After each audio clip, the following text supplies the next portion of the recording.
नमस्कार दोस्तों, स्वागत है आपका अपने यूट्यूब चैनल ओझा स्टडी सर्कल में। दोस्तों, यदि आप बिहार में दरोगा की तैयारी कर रहे हैं तो आप हमसे ज़रूर जुड़े। हम लोग बिहार दरोगा से जुड़े हुए सभी सेट को कर रहे हैं एक एक करके। अभी तक हमने 3 सेट को करा दिया है और अब ये जो सेशन चल रहा है एडुटेरिया पब्लिकेशन से चल रहा है। एडुटेरिया पब्लिकेशन के बुक से हम लोग बिहार दरोगा के प्रैक्टिस सेट कर रहे हैं। यदि आपको दरोगा बनना है तो कृपया हमारे सेट को देखें और समझें। एक एक क्वेश्चंस को हम लोग डीपली पढ़ेंगे और समझने का प्रयास करेंगे। तो चलिए शुरू करते हैं आज का सेशन। आज के सेशन में हम लोग शुरू करेंगे बिहार दरोगा प्रैक्टिस सेट 3। ठीक है, सेट 3 में हम लोग देखिए 100 क्वेश्चन है, टोटल 200 मार्क्स का परीक्षा में आता है, समय मिलता है 2 घंटा। तो सभी प्रश्नों को एक एक कर करके बारीकियों से देखेंगे, समझेंगे, सीखेंगे। दरोगा बनना है तो सेट को देखिए और समझिए। ये नहीं कि आए वीडियो पर देख कर चले गए, तब मेरे दोस्त गड़बड़ होगा। तैयारी ऐसे नहीं होती है। तैयारी के लिए आपको देखकर समझना पड़ता है। तो चलिए शुरू करते हैं। आज का पहला प्रश्न है, वर्ष 1955 में गठित करवे समिति का संबंध निम्न में से किससे है? कह रहा है कि वर्ष 1955 में गठित करवे समिति का संबंध किससे है? आंसर होगा लघु उद्योग से। करवे समिति का संबंध किससे है? लघु उद्योग से है मेरे भाई। किससे है? लघु उद्योग से। 1955 में ग्राम तथा लघु उद्योग समिति की स्थापना की गई थी। ग्राम तथा लघु उद्योग समिति की स्थापना कब हुई थी? 1955 में। आपको ये भी याद रखना है। ठीक है, इसी समिति को करवे समिति के भी नाम से जाना जाता है। करवे समिति, तो ग्राम तथा लघु उद्योग समिति को ही करवे समिति कहा जाता है। इसकी स्थापना कब हुई थी? 1955 में हुई थी। चलिए अब बात करते हैं क्वेश्चन नंबर 2 की। प्रश्न है कि स्वतंत्रता के समय देश की लगभग कितनी प्रतिशत जनसंख्या कृषि पर निर्भर थी? अब बताइए, जब अपना देश आजाद हुआ था 15 अगस्त 1947 को। ठीक है, तो पूछ रहा है कि उस समय देश की कितनी प्रतिशत जनता कृषि पर निर्भर थी? आंसर होगा 75%। प्रतिशत जनता जो थी कृषि पर निर्भर थी। ठीक है, कृषि क्षेत्र में उत्पादकता बहुत कम है, ध्यान रखिएगा। ठीक है, आइए अगला प्रश्न पर। क्वेश्चन नंबर 3, भारत में सामाजिक बैंकिंग सेवा की शुरुआत किस वर्ष प्रारंभ की गई है?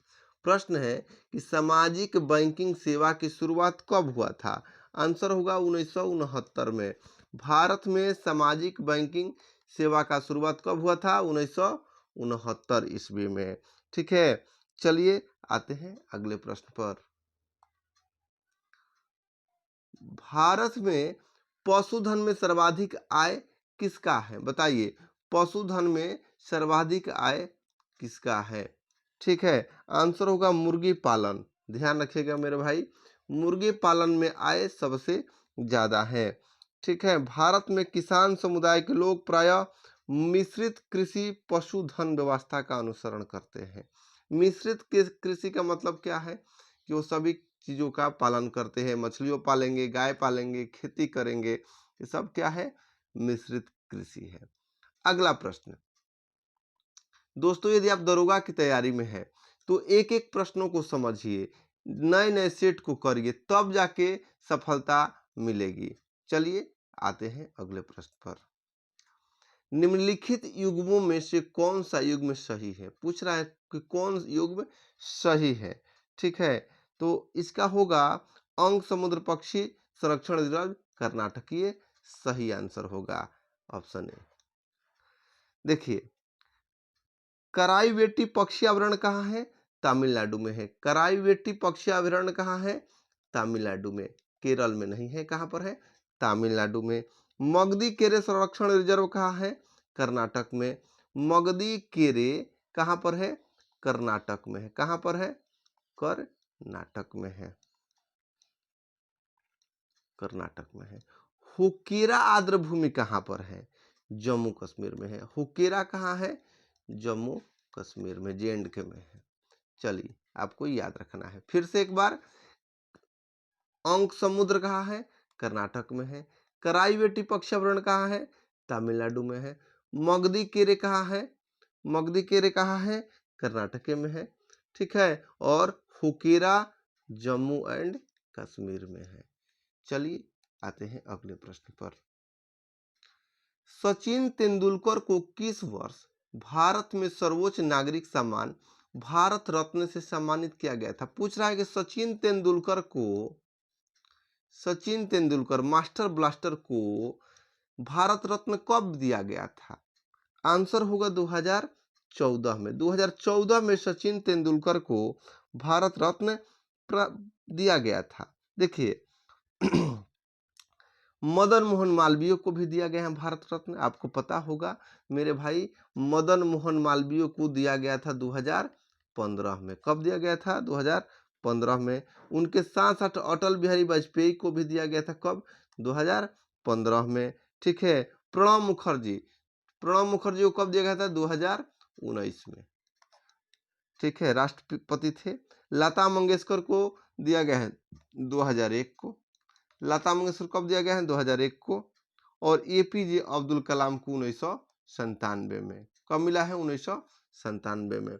एक बार आपसे ईस्वी लिख रहे हैं, आप लोग मेरे साथ रिवीजन करिएगा। हम पूछ रहे हैं, बताइएगा कि एपीजे अब्दुल कलाम को कब मिला था? ठीक है, एपीजे अब्दुल कलाम को भारत रत्न मिला था 1997 में। कब मिला था? 1997 में। मदन मोहन मालवीय को कब मिला है? मदन मोहन को, ठीक है, मिला है 2015 में। मदन मोहन मालवीय को कब मिला है? 2015 में। फिर आपसे हम पूछ रहे हैं, बताइए अटल बिहारी वाजपेयी को कब मिला है? 2015 में। कब मिला है? 2015 में। फिर आपसे हम पूछ रहे हैं लता मंगेशकर को, लता दीदी यानी लता मंगेशकर को कब मिला है? इनको पहले मिला था 2001 में। कब मिला है? 2001 में। एक और है प्रणब मुखर्जी को कब मिला है? 2019 में। मेरे भाई आप स्क्रीनशॉट ले सकते हैं, इसको याद रखिएगा। सचिन तेंदुलकर कब मिला है? 2014 में।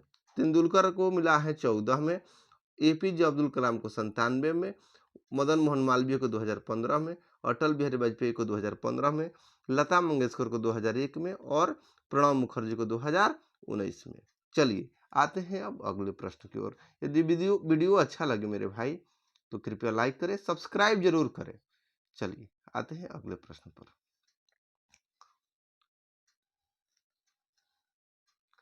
उर्दू भाषा के लिए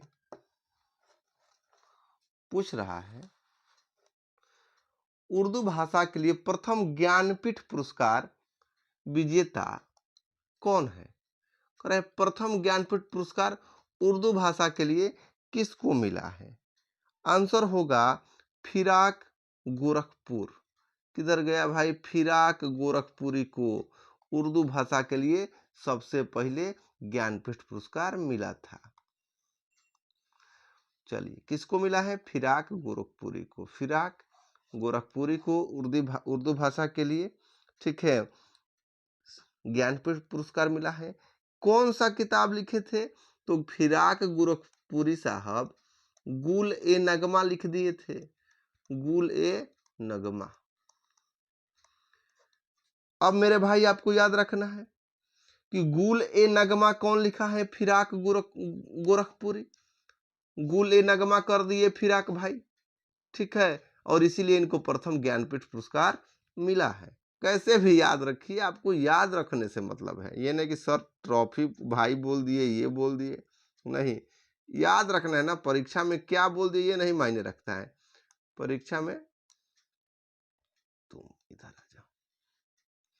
अगला प्रश्न है क्वेश्चन नंबर 8। होलकर ट्रॉफी का संबंध किस खेल से है? होलकर ट्रॉफी का संबंध किस खेल से है? बताइए। आंसर होगा ब्रिज। होलकर ब्रिज से संबंधित है। किससे? ब्रिज से। अब कुछ कप का नाम हम आपको बताते हैं, आप बताइएगा। राइडर कप, कौन सा कप? Rider cup. बताइए किस खेल से संबंधित है? Beighton cup. बताइए किस खेल से संबंधित है? Ezra cup. एक बार हम पूरे खेल का वीडियो बनाएंगे, आपको सारा याद भी करवा देंगे। देखिए, Ryder, Ryder golf, Ryder golf cup किससे संबंधित है? गोल्फ से। बेटन, बेटन, बेटन कप किस संबंध है? हॉकी से। किससे संबंधित है? हॉकी से। बेटन, हॉकी खेलेगा बेटा, पूछ रहा है। बेटन कप, हॉकी खेलेगा बेटा, ऐसे याद रखिए।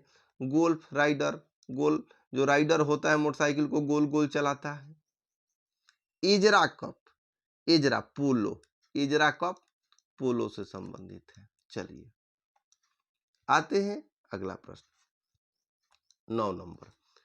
प्रसिद्ध भजन सुपारी, भजन सुपारी का संबंध किससे है? सॉरी, पूछ रहा है कि भजन सुपारी का संबंध किस वाद्य यंत्र से है? बताइए, जो भजन सुपारी है क्या बजाते थे?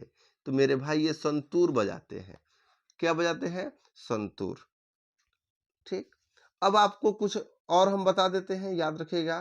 पंडित रविशंकर, रविशंकर का संबंध किस खेल से है? बताइए, आप पहले बता दीजिए, फिर हम इस पर चर्चा करेंगे।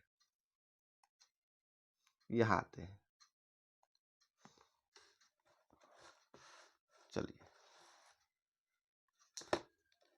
एक मिनट, चलिए किधर के इधर। देखिए, जाकिर हुसैन तबला वादक, जाकिर हुसैन का संबंध किससे है? तबला वादक से। पन्ना लाल क्या बजाते थे? पन्ना, हीरा की तमन्ना थी कि पन्ना मुझे मिल जाए। पन्ना लाल घोष, बड़ा पूछता है परीक्षा में। बताइए किससे संबंधित है? कमेंट में लिखिए आंसर लिखने से पहले। शिव कुमार शर्मा बता दीजिए आप, शिव कुमार शर्मा। देखिए, और पंडित रविशंकर, इतने लोगों पर हम लोग चर्चा करेंगे। देखिए, रविशंकर जो थे, पंडित रविशंकर, ये क्या बजाते थे? सितार। पंडित रविशंकर क्या बजाते थे? सितार। जाकिर भैया क्या बजाते हैं? तबला। जाकिर हुसैन का संबंध तबला से है, जाकिर हुसैन का संबंध तबला से है। पन्ना लाल, पन्ना लाल, पन्ना लाल बांसुरी बजाते हैं। क्या बजाते हैं? बांसुरी। ठीक है, पन्ना लाल। शिव कुमार क्या बजाते हैं? बताइए, शिव कुमार क्या बजाते? शिव कुमार शर्मा, ये भी संतूर बजाते थे। शिव कुमार शर्मा क्या बजाते हैं? संतूर।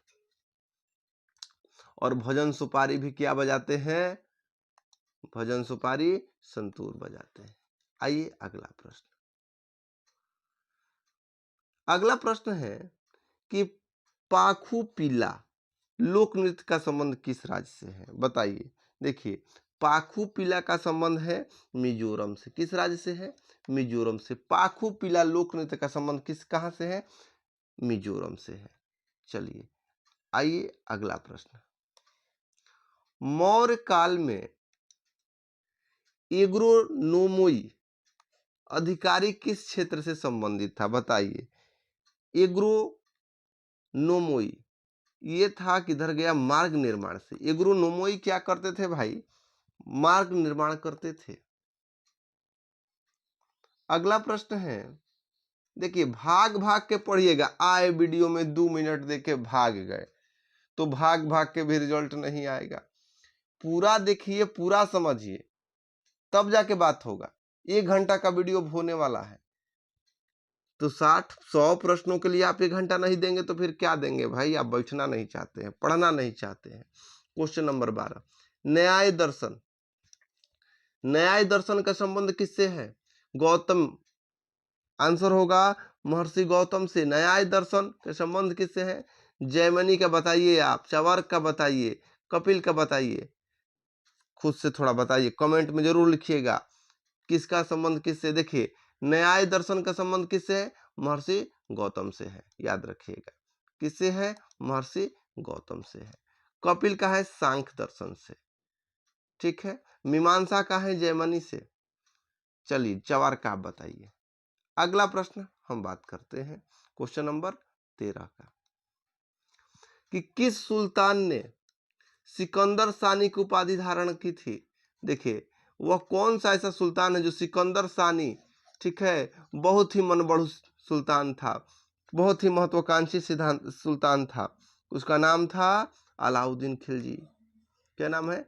अलाउद्दीन खिलजी। अलाउद्दीन खिलजी सिकंदर सानी का उपाधि धारण करके घूम रहा था।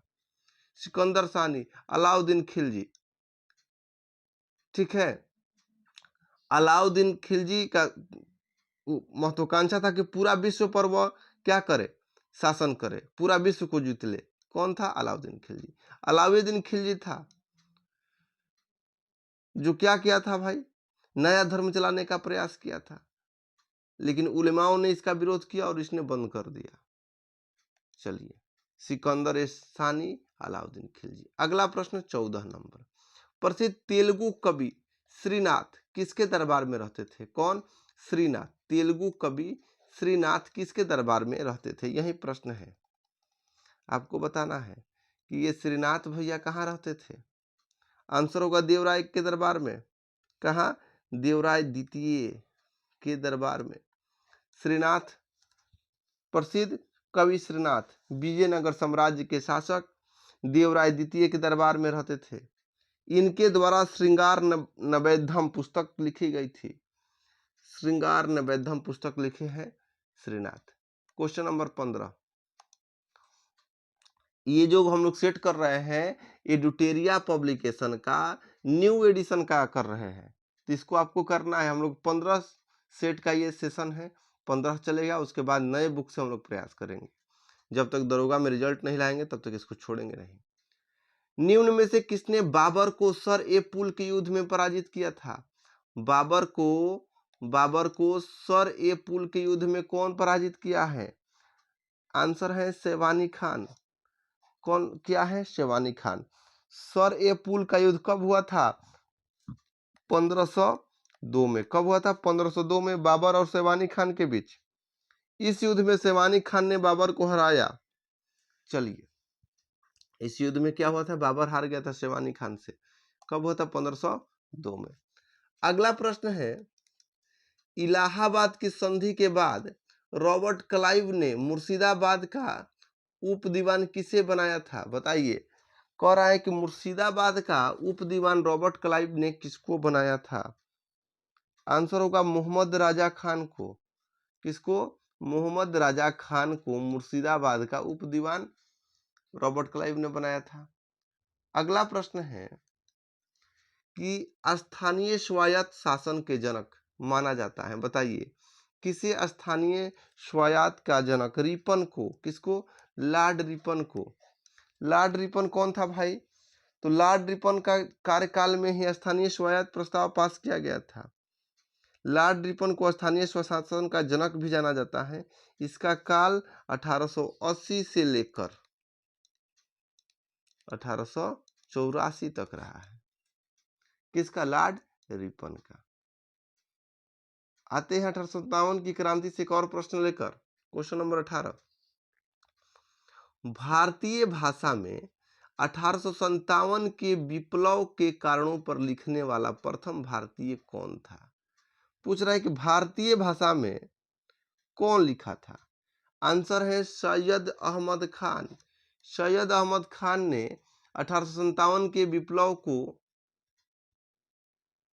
के कारणों को लिखने का प्रयास किया है। ये देखिए, ये हर सेट में ये प्रश्न आ रहा है भाई कि वर्नाक्यूलर प्रेस एक्ट को किसने निरस्त किया था? बताइए, वर्नाक्यूलर प्रेस एक्ट को कौन? आंसर होगा लॉर्ड रिपन। आंसर क्या है? Lord Ripon. अभी हम लोग बात करते थे लॉर्ड रिपन का कार्यकाल कब था? 1880 से लेकर 1884 तक। ठीक है। लॉर्ड रिपन को स्थानीय स्वशासन का जनक भी कहा जाता है। लॉर्ड रिपन ने 1882 में, कब? 1882 ईस्वी में, याद रखिएगा मेरे भाई, वर्नाक्यूलर प्रेस एक्ट को समाप्त कर दिया था। ठीक है। वर्नाक्यूलर प्रेस एक्ट क्या था भाई? यह था कि भारतीय भाषाओं के समाचार पत्रों को अंग्रेजी भाषा में समाचार पत्रों के समान ही स्वतंत्रता दी जाए। निरस्त किए और बोले कि भारतीय भाषा जो समाचार पत्र हैं इसको इंग्लिश समाचार पत्र के बराबर ही स्वतंत्रता दी जाएगी। 1878 ईस्वी में यह एक्ट लागू हुआ था। आपको ये भी बता देते हैं, देखिए यहाँ पर थोड़ा सा फिर से, लॉर्ड रिपन स्थानीय स्वशासन के जनक माने जाते हैं। इनका कार्यकाल था 1880 से लेकर 1884 तक। ठीक है, इनके ऊपर जो कपार पर बैठे हैं ना लॉर्ड लिंटन, यही वो महाराज हैं जो वर्नाक्युलर प्रेस एक्ट को लागू किए थे। आपको ये भी याद रखना है कि वर्नाक्युलर प्रेस एक्ट को कौन लागू किया था? Lord Linton. ठीक है, यानी इन्होंने भारतीय भाषा में पत्रकार समाचार पत्रों को बैन कर दिया था। बोली कितने बढ़िया आदमी थे ये, इतना खतरनाक खतरनाक ये सब काम किया है आकर भारत में। लॉर्ड लिंटन क्या किए थे? वर्नाक्युलर प्रेस एक्ट को लागू कर दिए थे। वर्नाक्युलर प्रेस एक्ट क्या था कि भारतीय भाषा में समाचार पत्र को नहीं लिखना है, लेकिन लॉर्ड रिपन साहब आए और इन्होंने वर्नाक्युलर प्रेस एक्ट को रद्द कर दिया था। कब? 1882 में। कब लागू हुआ था? 1878 में। चलिए आते हैं अगला प्रश्न पर। लॉर्ड मिंटो को आप जानते होंगे, लॉर्ड कर्जन को जानते होंगे। लॉर्ड कर्जन का था, ये कब थे? बंगाल विभाजन में यही उत्तरदायित्व थे। चलिए आते हैं अगले प्रश्न पर। कह रहा है क्वेश्चन नंबर 20, निम्नलिखित में किसने कहा था आलोचना और स्वतंत्र चिंतन एक क्रांतिकारी की दो विशेषताएं हैं? बताइए कौन कहे थे? भगत सिंह कहे थे। वीर बांकुड़ा भगत सिंह बोले थे क्या कि आलोचना और स्वतंत्र चिंतन एक क्रांतिकारी की दो विशेषताएं हैं। चलिए आते हैं अगले प्रश्न पर।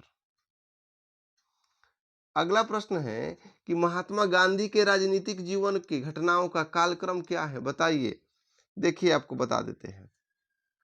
पहले आप बताइए चंपारण सत्याग्रह कब हुआ था? तो सबको याद होगा चंपारण सत्याग्रह 1917 में हुआ था। अब उसके बाद आएगा कि अहमदाबाद हड़ताल कब हुआ था? तो ये आपको याद होना चाहिए कि 1918 में हुआ था, फरवरी में।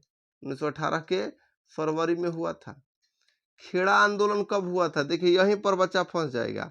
खेड़ा आंदोलन भी 1918 में हुआ था, लेकिन कब हुआ था? मार्च में हुआ था सर। और असहयोग आंदोलन तो 1920 में शुरू हुआ था, 1920 से 22 था। ठीक, तो इसका आंसर क्या होगा? 1 2 3 4, ये वाला सी। देखिए अब आपसे फिर से हम इसको साफ कर देते हैं, फिर पूछते हैं। चंपारण सत्याग्रह कब हुआ था? 1917 में सर। अहमदाबाद वाला कब हुआ था हड़ताल? 1918 में, लेकिन कब? फरवरी में अहमदाबाद मिल मजदूर हड़ताल हुआ था। खेड़ा वाला कब आंदोलन हुआ था? 1918 में हुआ था, लेकिन ये मार्च में हुआ था। और असहयोग आंदोलन 1920-22 में। चलिए तो इसका आंसर सी होगा। दोस्तों वीडियो अच्छा लगे तो जरूर लाइक करें, कमेंट करें, बताइए कि अच्छा लग रहा है कि नहीं। चलिए आते हैं अगले प्रश्न पर। मैकडोनाल्ड के सांप्रदायिक पंचायत ने किसे पृथक चुनाव क्षेत्र एवं आरक्षित सीटें आवंटित नहीं की थी? पूछ रहा है जो मैकडोनाल्ड सांप्रदायिक पंचायत आया था, ठीक है, तो किसको आरक्षित सीट आवंटित नहीं किया गया था? आंसर होगा बौद्धों को। मुसलमानों को मिला था, सिखों को मिला था, लेकिन किसको नहीं मिला था? बौद्धों को नहीं मिला था। 16 अगस्त 1932 को। कब? तारीख याद रखिएगा, 16 अगस्त 1932 को। इंग्लैंड के एक प्रधानमंत्री थे उस समय, नाम था उनका रैमजे मैकडोनाल्ड ने सांप्रदायिक पंचायत की घोषणा किया था। कौन थे भाई? रैमजे, नाम पहले आपको लिख देते हैं, ध्यान रखिएगा। Ramsay McDonald. रैमजे मैकडोनाल्ड थे कब? इंग्लैंड के प्रधानमंत्री 1932 ईस्वी में। इन्होंने एक सांप्रदायिक पंचायत की घोषणा किया था।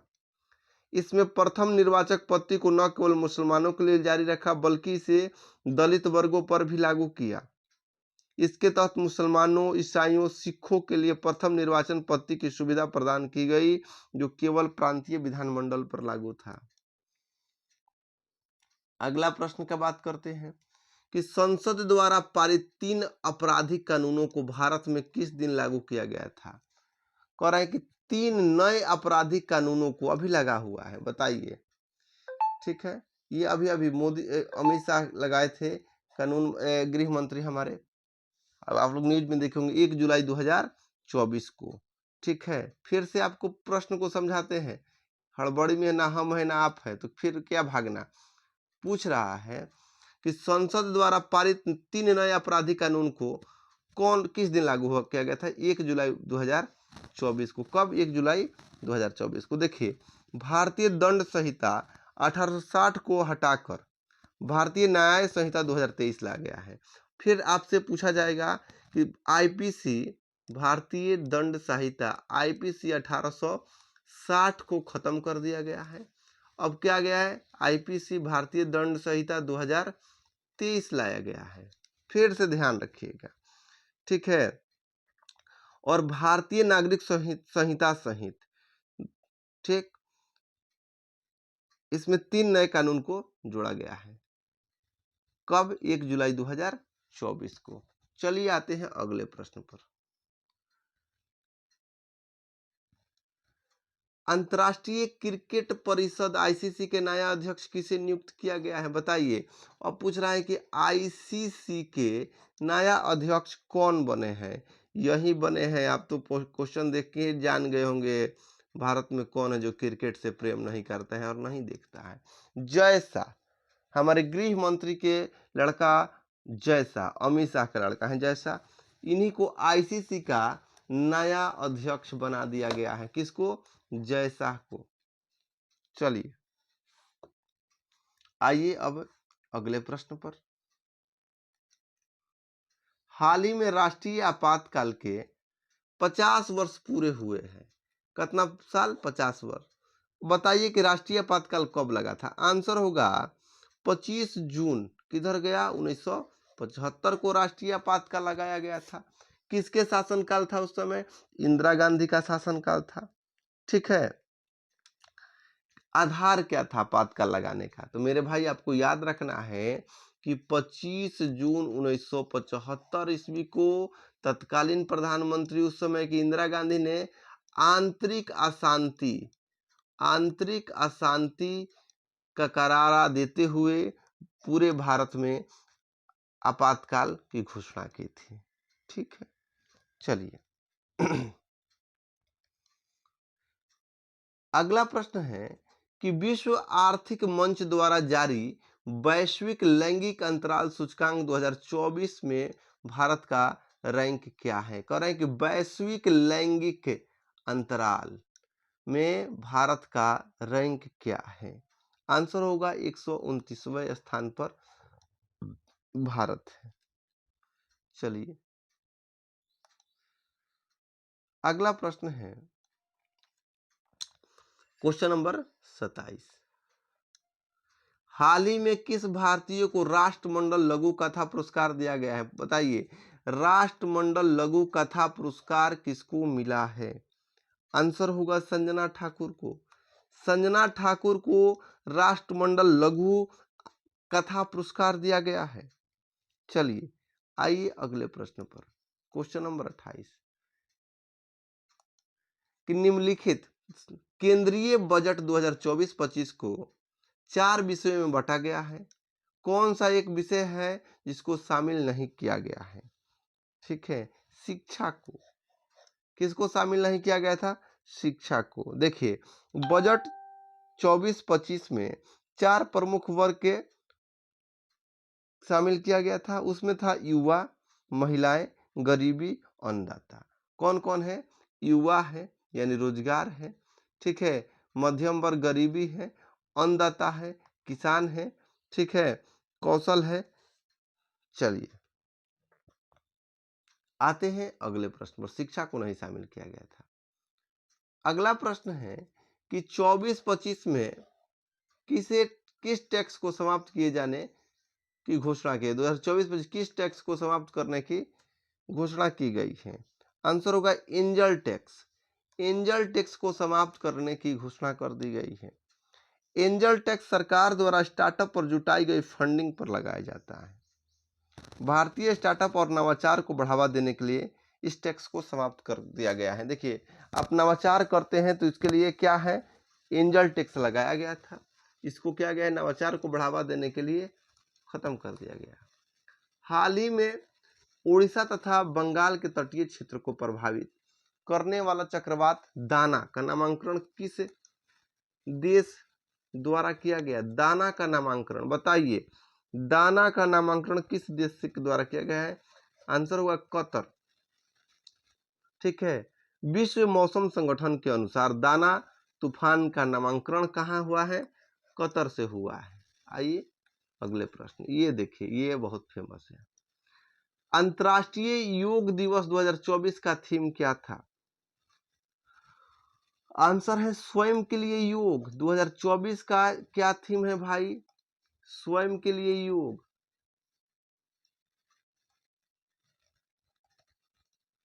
स्वयं के लिए योग। अब आप बताइए कि योग दिवस कब मनाया जाता है? चलिए, योग दिवस कब मनाया जाता है? आंसर होगा 21 जून को। 21 जून को अंतर्राष्ट्रीय योग दिवस मनाया जाता है। अगला प्रश्न क्या है, कह रहा है कि क्वेश्चन नंबर 32, ऑपरेशन नन्हे फरिश्ते, ऑपरेशन नन्हे फरिश्ते किस केंद्रीय बल द्वारा चलाया गया एक बचाव अभियान है? बताइए, ऑपरेशन नन्हे फरिश्ते किसके द्वारा? आंसर होगा रेलवे सुरक्षा बल के द्वारा ऑपरेशन नन्हे फरिश्ते चलाया गया है। देखिए, ये क्या है भाई? रेलवे द्वारा चलाया गया अभियान बता देते हैं कि रेलवे सुरक्षा बल द्वारा 2018 से लेकर 2024 तक, कब तक? 2024 तक जोखिम में पड़े 84,000 से अधिक बच्चे को इस अभियान में बचाया गया है। ठीक है, सोच लीजिए, जोखिम में पड़े कितने? 84,000 बच्चे को ऑपरेशन नन्हे फरिश्ते के द्वारा बचाया गया है। आइए प्रश्न नंबर अगला, यानी 33 नंबर, किस मंत्रालय द्वारा प्रोजेक्ट परी का शुभारंभ किया गया? पापा का परी नहीं है, ये परी है पब्लिक आर्ट ऑफ इंडिया का शुभारंभ किया गया है। बताइए, किस मंत्रालय द्वारा प्रोजेक्ट परी का शुभारंभ किया गया है? प्रोजेक्ट परी का शुभारंभ किस मंत्रालय द्वारा? आंसर होगा संस्कृति मंत्रालय द्वारा। संस्कृति मंत्रालय द्वारा ऑपरेशन परी, प्रोजेक्ट परी को लॉन्च किया गया है। अगला प्रश्न है कि किस देश द्वारा विश्व में पहली बार एक व्यक्ति के मस्तिष्क को डॉक्टरों द्वारा मस्तिष्क प्रत्यारोपण किया गया है? क्वेश्चन की गंभीरता से समझे। कह रहा है कि किस देश ने विश्व में पहली बार एक व्यक्ति के मस्तिष्क को डॉक्टरों द्वारा मस्तिष्क प्रत्यारोपण किया गया? लीजिए, दिमागे बदल दिया गया है, मस्तिष्क का ही प्रत्यारोपण कर दिया गया। कौन सा देश? ब्रिटेन में। कहां पर? ब्रिटेन में। इंग्लैंड वाले यही सब करते हैं। अगला प्रश्न क्या है कि पेरिस ओलंपिक 2024 में भारत को कुल कितने पदक मिले? पेरिस में अब की बार 6 पदक मिले हैं। 33वां ग्रीष्मकालीन ओलंपिक का आयोजन कहाँ हुआ था? पेरिस, फ्रांस में हुआ है। कुल कितने पदक मिले हैं? 6, जिसमें से रजत एगो मिला है। रजत कितना मिला है? एगो। और कांस्य कितना मिला है? कांस्य कितना मिला है मेरे भाई? 5। कुल मिला के 6। अगला प्रश्न को देखिए, केंद्र सरकार द्वारा संविधान हत्या दिवस किस तिथि को मनाए जाने की घोषणा की गई है? आंसर होगा 25 जून। अभी हम लोग बात किए थे 25 जून 1975 ईस्वी को राष्ट्रीय आपातकाल लगाया गया था इंदिरा गांधी के द्वारा, इसीलिए 25 जून को केंद्र सरकार द्वारा संविधान हत्या दिवस मनाने की बात की गई है। चलिए,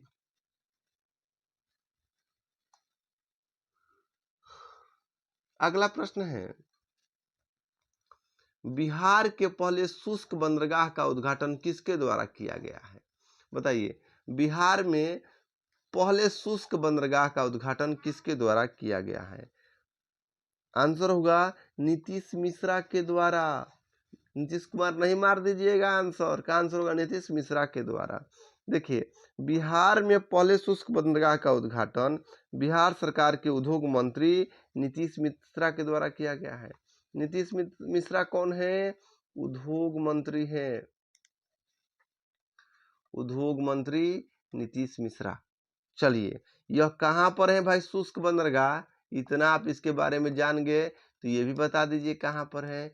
ये पटना जिला में बिहटा में है। कहाँ पर है? बिहटा में है। चलिए, आइए अब अगला प्रश्न को देखते हैं। देश का सबसे चौड़े रेल सड़क पुल का निर्माण कहाँ किया जा रहा है? पूछ रहा है कि देश में सबसे चौड़े रेल सड़क पुल का निर्माण कहाँ किया जा रहा है। आंसर क्या होगा बताइए, कहाँ पर किया जा रहा है? सबसे चौड़े रेल पुल काशी में किया जा रहा है, बनारस काशी। आगे थोड़ा इसके बारे में बता दे। चलिए बताते हैं। कह रहा है कि देश के सबसे लंबे रेल पुल का निर्माण कहाँ? काशी बनारस में किया जा रहा है। कौन सी नदी पर? तो आपको पता है काशी में कौन नदी है? गंगा नदी है। गंगा नदी पर किया जा रहा है। इस पुल पर दोनों ट्रेनों हेतु 4 ट्रैक तथा 6 लेन चौड़ा राजमार्ग का निर्माण होगा। बोलिए, कह रहा है कितना? 4 गो ट्रैक बनेगा, 4 ट्रैक बनेगा रेलवे के लिए और 6 लेन बनेगा गाड़ियों को दौड़ाने के लिए। चलिए, इसका निर्माण वाराणसी पंडित दीनदयाल उपाध्याय मल्टी ट्रैकिंग योजना के तहत किया जा रहा है। अगला प्रश्न क्या है, थोड़ा ये भी जान जाइए। क्वेश्चन नंबर 39, हाल ही में किस बीमारी को WHO द्वारा स्वास्थ्य आपातकाल के रूप में घोषित किया गया है? अब बताइए, WHO ने स्वास्थ्य आपातकाल किस बीमारी को घोषित किया है? नया बीमारी है मंकी पॉक्स। मंकी पॉक्स को, ठीक है, स्वास्थ्य आपातकाल घोषित किया गया है WHO के द्वारा। यह एक संक्रामक रोग है, फैलने वाला रोग है मेरे भाई। अगला प्रश्न है 24 नंबर कि 2024 T20 विश्व कप में प्लेयर ऑफ द टूर्नामेंट किसे घोषित किया गया है? देखिए, अभी हुआ था T20 विश्व कप में प्लेयर ऑफ द टूर्नामेंट किसे घोषित किया गया है? आंसर है बुम बुम बुमराह, जसप्रीत बुमराह। जसप्रीत बुमराह को ICC T20 विश्व कप का खिताब भारत, सॉरी कह रहा है कि ये T20 विश्व कप का खिताब कौन जीता है? पहले आपको बताते हैं कि भारत जीता है। कौन जीता? भारत। और जसप्रीत बुमराह को प्लेयर ऑफ द टूर्नामेंट का खिताब दिया गया है। वहीं फाइनल मैच में विराट कोहली को मैन ऑफ द मैच चुना गया था। विराट कोहली को क्या चुना गया है? Man of the match. T20 विश्व कप कौन जीता है 2024 वाला? भारत। अगला प्रश्न, केंद्र सरकार द्वारा स्मार्ट सिटी मिशन योजना के समय सीमा को कब तक के लिए बढ़ा दिया गया है? मार्च 2025 तक। स्मार्ट सिटी मिशन योजना का कब तक लागू किया गया? मार्च 2025 तक। क्वेश्चन नंबर 42 कि हाल ही में कुल कितनी महिलाओं को 2025 का पद्म पुरस्कार देने की घोषणा की गई है? अब बताइए 2025 में कितनी महिलाओं को पद्म पुरस्कार देने की घोषणा की गई है? आंसर होगा 23 महिलाओं को। कितने? 23 महिलाओं को पद्म पुरस्कार देने का घोषणा किया गया है। ठीक है।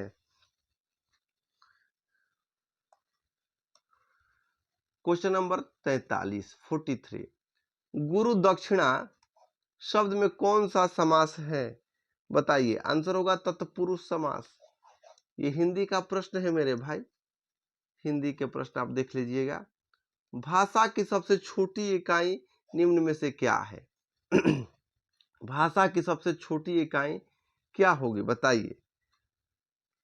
वर्ण। अत्यावश्यक की संधि का उदाहरण है? यण संधि का उदाहरण है। अंधे के हाथ में बटेर लगना, अंधे के हाथ में बटेर लगना मुहावरे का क्या अर्थ होगा? आंसर होगा बिना परिश्रम के सफलता मिलना। अंधे के हाथ में बटेर लग गया। निम्नलिखित वाक्यों में किसमें आक्रामक क्रिया प्रयुक्त है? शिशु सो रहा है।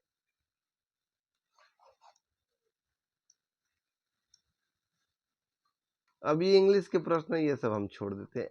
इस वीडियो में हम लोग 50 प्रश्न करेंगे और अगले वीडियो में 50 प्रश्न करेंगे, क्योंकि वीडियो बहुत लंबा हो जा रहा है और आप लोग देख नहीं पा रहे हैं। तो इसके लिए अभी इतना ही।